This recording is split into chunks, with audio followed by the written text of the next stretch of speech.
हमारा मामला यहाँ हमारी कोठी के अंदर 240 गज के प्लॉट का मामला है जो मेरे ऊपर एलिगेशन लगे हैं।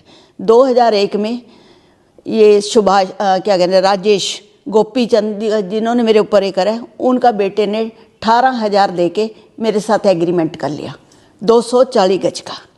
ये लोग सारे मंडी रहते थे, 3 बेटे और गोपी चंद। ये जो राजेश था ये जींद में रहता था, इसका कैटरिंग का, इसकी वाइफ का ब्यूटी पार्लर। ये कहना रानी साहब 18,000 में हमारा एग्रीमेंट हो गया, नोटरी से भी नहीं और ना गवाह, कोठी के बंदे हैं, विश्वास पे चल रहे। तो उसके बाद इसके फादर ने कहा कि तू रानी से 18,000 में करे, 15,000 रानी को होर दे दो, टोटल 33,000 में। इसका कहना तू ना कर एग्रीमेंट जो कराया उसको 33,000 का गोपी चंद जी ने मेरे से एग्रीमेंट करा लिया 240 गज का। उसके बाद 2002 में राजेश बोला कि अपने बाप को कि भी मैं तो मकान, उसकी ब्योंत थी, वो कहना मैं तो पिताजी मकान बनाना है। उसके पिताजी बोले रानी साथ बात करते हैं। चारों भाइयों को 60-60 गज जमीन आती थी, जिसको गोपी चंद जी कह रहे कि रानी ने किसी दूसरे के नाम रजिस्ट्री कर दी। राजेश ने 18,000 दिया, उसके पिताजी ने 15,000 रुपया दिया और 15,000 में 3 मकान भी बना लिए, रजिस्ट्री भी नहीं कराई। और राजेश ने क्या कहना रानी साहब मेरी रजिस्ट्री कर दो। मैंने गोपी चंद और गोपीराम जी को बुलाया, कहते जी कर दो। इसने 18,000 दे रखा है वर्बली, हमारी कोठी के बंदे हैं, हम आपसदारी में, मैं इनके ऊपर गरीबों पे क्यों हो करूँ। मैं कहा गोपी चंद जी आप नहीं करा रहे, कहते जी मेरे तीनों बेटे सेटल नहीं है और ना मैं स्टाम्प ड्यूटी भर सकता, तीनों ने, आप राजेश की करा दो। इसने 90 गज की रजिस्ट्री मेरे से करवा ली, जिसको ये कह रहे हैं रानी ने दूसरे बंदे को बेच दी। रजिस्ट्री एक ही हुई है। गोपी चंद जी तो बिना रजिस्ट्री के 3 मकान बना लिए। एलिगेशन तो उनके ऊपर होना चाहिए कि बिना रजिस्ट्री के मकान बना लिए और 15,000 में। आप ये देखो आज क्या कीमत है, 15,000 में 3 मकान, तीनों बच्चों ने सेटल कर गया। रानी के ऊपर केस भी डाल दिया। केस क्यों डाला? राजेश के साथ लड़ाइयाँ होती रही, कहना तू तो रानी के पास कोठी जाता, तेरी रजिस्ट्री कर। वो कहना मैंने स्टाम्प ड्यूटी भरी, जो स्टाम्प ड्यूटी भरेगा उसी की होएगी ना। मैंने उसको भी पूछा, कहना जी मेरे बच्चे सेटल नहीं है, मैं नहीं रजिस्ट्रियाँ करवा सकता। उन्हें तीनों रजिस्ट्री नहीं कराई, कहना मकान बना गया। तीनों मकान की मैं फ़ोटो खींच के भी दे सकती हूँ तीनों, और उससे रजिस्ट्री मांगो कि 3 मकान की रजिस्ट्री कहाँ तेरी। तो ये गोपी चंद ने अपने बेटे के नाम करवाई है? हाँ, गोपी चंद ने 4 बेटे थे ना, एक बेटे के नाम 90 गज की रजिस्ट्री मेरे से होगी, उदी ब्योंत थी, वो कहना मैं भरूंगा स्टाम्प ड्यूटी। चारों का हिस्सा था ना।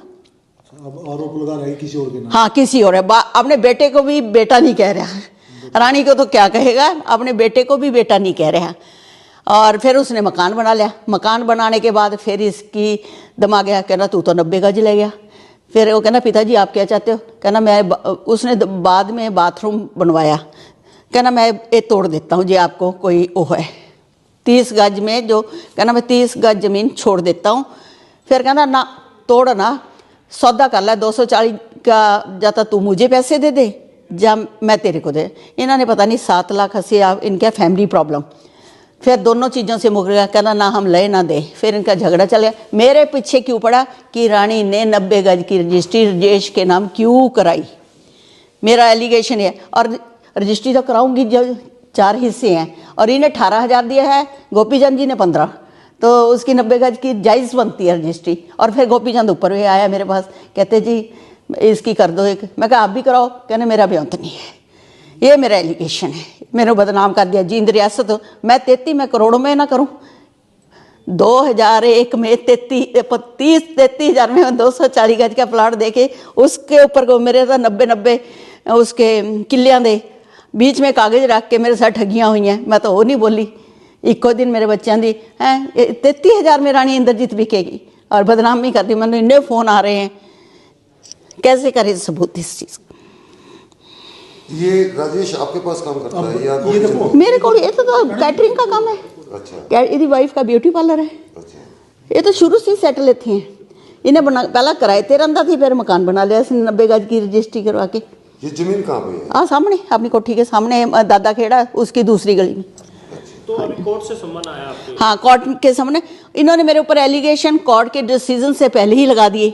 कोर्ट में मैं इसका रिप्लाई करूँगी, मेरे ऊपर क्या 420 का केस है। मैं 420 तो इन्होंने करी हुई है, गवर्नमेंट के साथ भी करी हुई है, मेरे साथ भी करी हुई है। मेरे 3 मकान खाली करे, जहाँ रजिस्ट्री कराए, गवर्नमेंट की स्टाम्प ड्यूटी भरे। ठगी तो इन्होंने करी हुई है। रानी नू 420 का केस कह रहे हैं।